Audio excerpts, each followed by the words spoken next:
views, thoughts, and opinions expressed are the speaker's own and do not represent the views, thoughts, and opinions of Phi Labs or the Archway Protocol. The material and information presented here is for general information purposes only.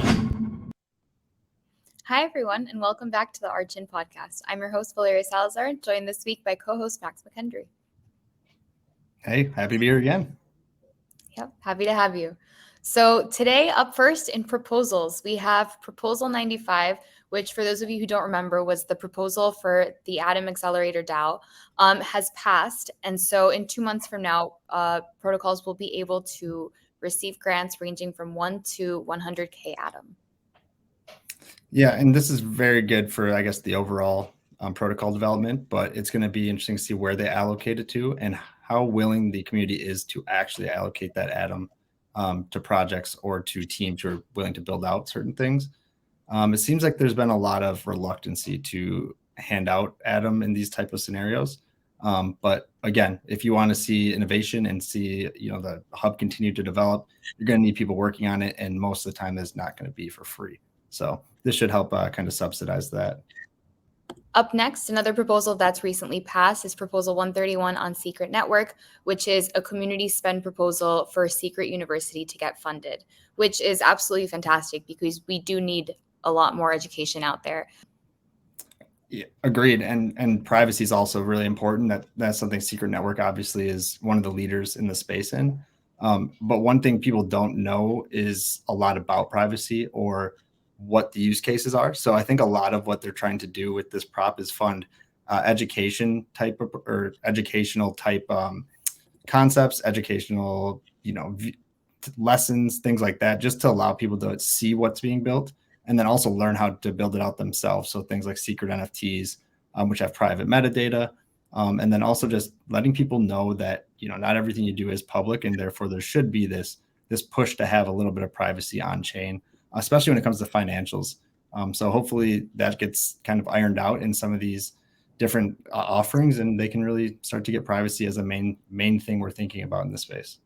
Yeah, absolutely. It's an absolutely wonderful proposal. And I'd love to see maybe a potential partnership with Area 52, which is, for those of you who don't know, it's Phi Labs' initiative to teach developers how to code in Rust and how to create Cosmos and smart contracts. So, yeah. Up next, we have Proposal 101, which is on the hub, which aims to donate 20K Atom to the victims of the Turkey earthquake. And so, as just like a human being, I think this is an awesome gesture, and I'm happy that they're supporting people in need. But taking a step back to kind of the precedent it starts to set, you start to wonder, where you draw the line, because there's a lot of humanitarian efforts that need to be done. We have a lot of things happening in our world today where it'd be great if we could help everybody. But personally, I think this is the type of thing that it should be talked about and discussed, but maybe make it more of an opt-in type approach, where each user can decide to donate their own funds. Using protocol funds for something like this just creates this kind of line in the sand where you have to start to, like I talked about, determine, what type of precedent does this set, and in the future will we kind of be required to continue to do this, to not make it seem like there's being favoritism or any sort of picking and choosing. So like I said, it passed governance, so the community wants it. I have no arguments with that, and I'm happy that we're going to be able to help the people of Turkey, but just something to think about long term. Yeah, I absolutely agree. I think it's fantastic to be wanting to help in the efforts. The devastation after the earthquake was horrifying to see.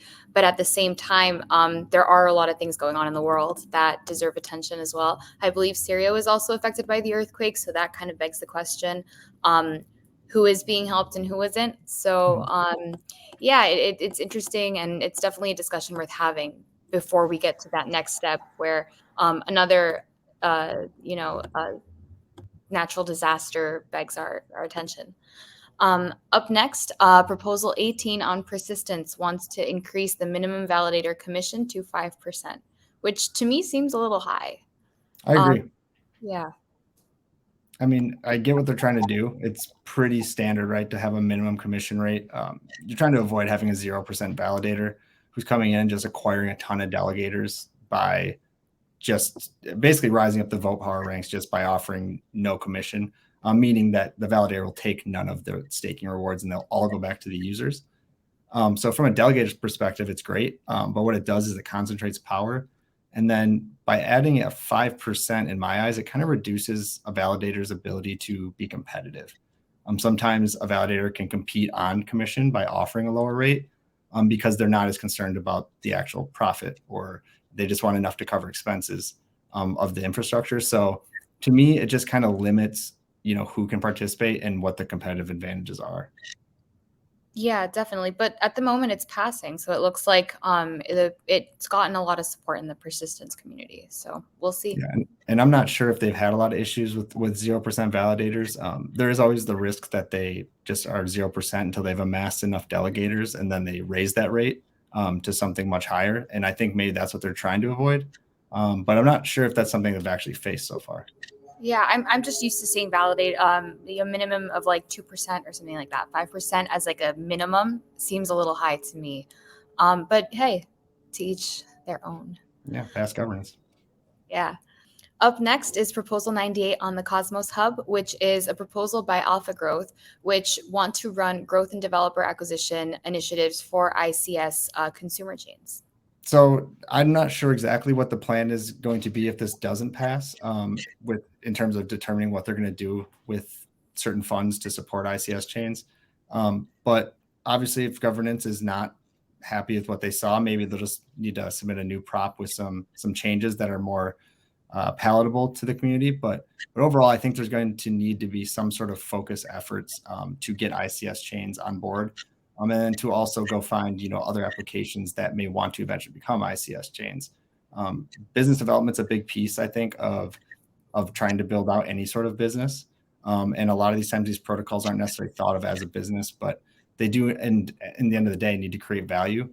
And having people whose focus is to go find those chains or teams that will create that value is really important. So I'm hoping eventually they'll figure something out that works for everybody and can pass a prop that will kind of target those efforts. Yeah, couldn't agree more. Up next, a proposal that I was very happy to see. It was Proposal 103 on the Cosmos Hub, which is a proposal community spend for Confio. So after they announced they couldn't continue building public goods, they put out a proposal requesting community funds to continue funding their public goods efforts. We talked about this last week a little bit. Public goods is something we need in the space. It's great to have, like, having the basic toolings to build out different applications and blockchains in general is awesome. But this is going to cost quite a bit. It looks like they're going to offer up, I think it was 2.5 million total US dollars. So basically whatever that equivalent is in Atom, I think it's around 200K Atom. But either way, it's going to be in two tranches. The first one's going to be for about 1.25 million. That is a lot of upfront capital.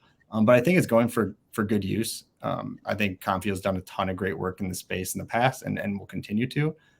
But again, this is a very, very large spend for the hub, and I think it's only going to cover 1 year of burn, as far as I know. So beyond this 1 year, it's going to be interesting to see what Confio can do to start to create internal revenue or internal value to support their burn rate going forward after this initial proposal. Otherwise, this will be something that will be coming up on the hub annually. Yeah. At the moment, though, it's overwhelmingly passing. So it looks like, the community is on par with this. Up next, there was a proposal on Evmos that was rejected recently, which was to register Y Evmos as an ERC20, which is disperses liquid staking token. Seems like there's just like a new liquid staking derivative popping up every other week around just the general Web3 space.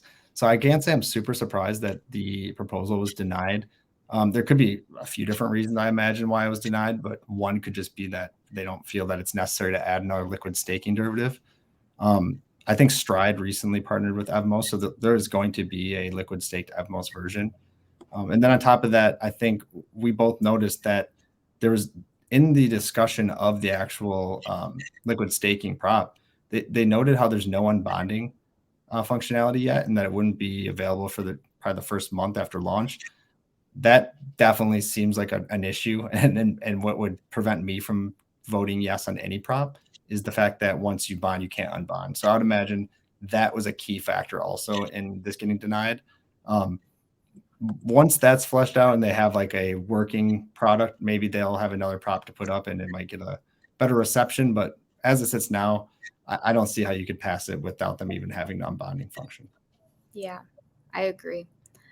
Up next in the wider cosmos, it looks like SushiSwap is making the transition and coming into Cosmos in 2023. Bring them on. The more more ERC20 chains we can get into the Cosmos, the better, especially ones that have strong name recognition. SushiSwap's definitely one of them. I think they're working with Say, basically purchase Vortex, which is it seems like an options trading or a derivatives trading market that's on the Cosmos. So, I mean, as someone who's a DeFi user, I'm happy to hear this. I think we need more quality options and more professional grade trading platforms and just DeFi platforms. But again, it'll be a welcomed site just to have more of these ERC20 chains coming over from Ethereum, hopefully bringing their communities and really just kind of showcasing what the Cosmos SDK can do. Yeah, absolutely. And it looks like they're going to be launching in Q2 of 2023. So that's quite close. It's coming up soon. So I'm looking forward to seeing how that's going to go and the liquidity that it'll bring to the Cosmos ecosystem. Yeah, and building it out itself, or I guess rebuilding something like that in the Cosmos could take quite a while. So I appreciate their willingness to work with an existing team, basically combine efforts and basically extend the previous project and finish what they were trying to do. From a cost perspective and time perspective, it's much more efficient and something I think a lot of people will appreciate. Definitely. So up next, native IBC integration is coming to Avalanche. So Landslide, which is an Avalanche subnet, is building a CosmWasm-enabled IBC subnet, which basically will allow native IBC integration with the Avalanche ecosystem. And it will also be CosmWasm-enabled, so there will be cross-chain integration. The more the merrier again. It's the more ecosystems we can get into the Cosmos, the better. IBC is a protocol that should be able to be utilized in really any framework. As long as they follow the standards of IBC for the interoperable side of it. So I know Polkadot has been working on some sort of IBC integration. Avalanche has now announced it. And hopefully there'll be more down the road here that continue to try to connect to the IBC and create an even more interoperable cross-chain environment than we already have. Yeah, absolutely. And that leads in perfectly to the next story, which is the multi-hop spec by Polymer DAO. So it looks like Polymer DAO is developing this idea of creating multi-hop IBC integration to have IBC more easily integrated across ecosystems. And I'm not super familiar with their technology, but it sounds like they're essentially trying to be the hub for all these different IBC transactions. Instead of having it go through multiple relayers or from one chain back and then to another one, they can kind of be that centralized point, which hopefully can reduce cost and then also just in general create a better user experience. But again, I'm not too familiar with the details of it, but Polymer DAO definitely seems like an interesting concept. So I'll be putting some time and effort into researching that. Yeah, absolutely. From what it looked like in their article that they've recently just released is that they are planning to be that one central spot and having different chains connected to them. So, I mean, if it works and if it, if it looks like they have some pretty decent names on there. So Jack Zamplin from Strangelove. I think they also have support from other like the Interchain Foundation and things like that. So I don't know, some big names. We'll have to see. Good. Happy to see they're well supported. And I know it's something we'll probably need as the IBC ecosystem continues to expand and more people utilize it. It's just going to get busier and busier. So also we wanted to note that the ProtoRev module, which is the arbitrage or MEV module that Osmosis was working with Skip Protocol to implement, is almost ready to launch. And once that goes, they'll start to be able to accrue revenue immediately for the protocol that will hopefully be redistributed to help fund any sort of future dApps or just really any future work on the protocol itself. So it's the first of its kind, at least in the Cosmos that I'm aware of, utilizing essentially self-arbitrage via MEV to fund your actual protocol.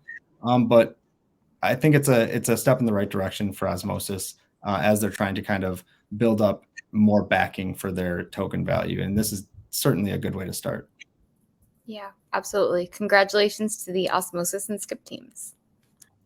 And now looking outside the Cosmos, a quick update on the lawsuit between Hermes and Rothschild. So a couple weeks ago, I mentioned that Hermes and Hermes v. Rothschild had started, and Hermes actually ended up winning that lawsuit, and Rothschild had to pay $133K in damages. So now this has set a very big precedent in terms of IP laws working within the virtual world. So that was very exciting to see play out. Yeah, it was interesting because like we just mentioned that, of course, and it settled pretty quickly, which is kind of not the norm, I'd say, in most litigation. But yeah, they came to an agreement fairly quickly, which in my eyes tells me that there was a very clear breach of intellectual property here. And it looks like they kind of got off with more or less as a slap on the wrists, but definitely sets a precedent going forward. Yeah, absolutely. And for those of you who don't remember, Rothschild actually created Meta Birkins as NFTs, and Hermes was upset because, this could obviously create a miscommunication of ideas that maybe it represented an actual bag or something like that. So that would be, that's a cause for concern. So next up, we have the SEC and how they're cracking down on exchanges. It looks like right now they are targeting any sort of centralized exchange that is offering staking services.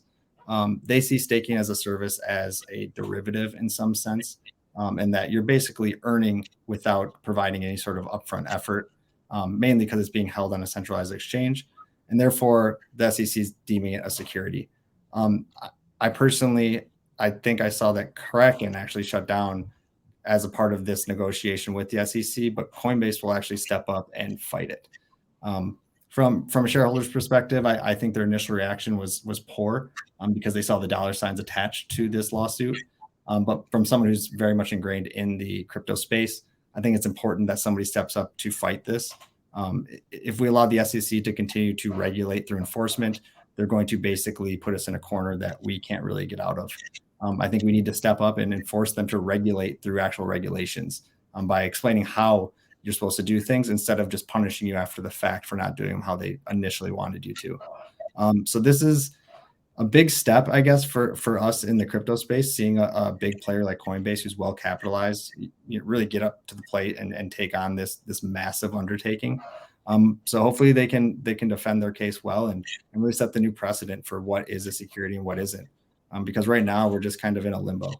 More news on the SEC front is that the SEC is suing Paxos. So Paxos is the issuer of BUSD, which is Binance's USD stablecoin, which is the third largest USD stablecoin out there in the ecosystem. So they're calling it an unregistered security. And apparently this comes off the back of Circle letting the SEC know in October that BUSD might not be fully backed. Very interesting to see who the whistleblower was in this case, I would say. But at the same time, they are competitors. So I can't say I'm shocked completely that Circle was the whistleblower here. In terms of whether or not they're an unregistered security, I'm not sure if they've ever really been super clear on what that would be in terms of a stable coin. And when I say they, I mean the SEC. But clearly they're targeting anyone who's issuing a stable backed by the US dollar who is not fully backed. I actually think Circle recently was kind of in the crosshairs as well by the SEC. I'm not sure if that's been substantiated or if it's just a rumor, but either way, I find it interesting that they're now going after the stablecoin market, where most people would probably say is the safe haven for cryptocurrency is to get into a stable on a centralized exchange where you can actually off-ramp it into fiat. But now they're kind of taking that option away. And it seems like instead of protecting investors, they're almost putting them in a limbo where they're actually stuck on chain with no real way off. And I don't know if that's necessarily good. Yeah, this looks like just a tirade against the crypto industry, and I don't know that this is going to have great long-term implications because there are other countries across the world that are welcoming these initiatives and welcoming the crypto and blockchain industry, and are actually finding a way to work together and help out this emerging industry. So yeah, but off the back of that. Paxos looks like it's going to have to end its relationship with Binance, but BUSD will be redeemable until 2024. So if you do hold BUSD, it is still redeemable and will be through the next year. But Binance has already seen 800 million assets leave the exchange. So we'll see what repercussions that has on the giant. Something a little bit a counterintuitive effort by the U.S. government. So it looks like the U.S. Air Force entered an agreement with Simba Chain, and the Air Force actually invested $330 million in Simba for Simba to fix its supply chain problems. Well, I can certainly agree that we probably have a number of problems with how our government operates in terms of organization, supply chain being one of them. So that is something that is probably a net positive for everybody. I'm not familiar with Simba Chain or if they've had some previous experience with other companies providing similar types of on-chain services like tracking supply chain. But assuming that they are able to basically hold up their end of the bargain and build this platform, I certainly think this is a great real world use case and one that I've talked about in my personal circles. Things like supply chain, things like title transfers, like we talked about at the California DMV, even to the point where we can hopefully get to we have full, share floats of public companies in fractionalized NFTs or on chain in some manner. It just allows for much easier tracking, much more transparent tracking, and then we don't no longer have this like kind of black hole where we don't really know what's happening or where something is. It's all tracked on chain and verifiable. So again, a step in the right direction. It's a real world use case, and the more real world use cases we can introduce, the general public to, the more they should hopefully understand the upside of blockchain, and it's a lot more than just crypto trading. Yeah, so Simba actually has had 7 contracts in the past with the U.S. Air Force already. Most recently, tokenizing the supply chain budget. So just to identify potential risks and imbalances within their budget. And their first contract with them was executed in 2019. So they've been partnering for around 4 years already. The big part of this, I think what really shocked me, and I'm just really happy to see, is the fact that they've now invested in them. So there is a part of the U.S. government that is really just looking to implement this technology.